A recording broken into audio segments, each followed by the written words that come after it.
Baik sahabat Facebook, selamat sore. Saya di rumah penonton khas Palembang. Pelangi Rumah Kayu Palembang akan menunjukkan progres pemasangan kita rumah penonton ukuran 6x8. Posisi saya berada di indoor. Inilah tampak rumah penonton 6x8 dengan pemasangan plafon datar dari papan kita alur. Saya tayangkan dari Yayasan Panti Asuhan Al Barokah Bukit Asam Tanjung Enim, Sumatera Selatan.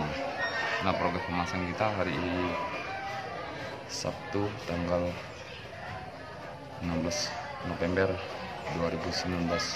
Saya tayangkan langsung hari ini. Nah, ada indoornya. Lupa selesai pemasangan lantai dan telah selesai pemasangan total 100% yang akan kita serah terimakan hari ini. Sudah dilakukan pemasangan plafon dari papan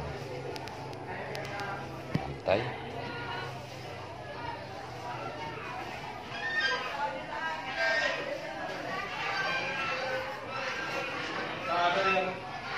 Demikian saya tayangkan hari ini, hari Sabtu tanggal 16 November 2019 dari Yayasan Panti Asuhan Al Barokah Bukit Asam, Bukit Asam Tanjung Enim, Sumatera Selatan. Selamat sore.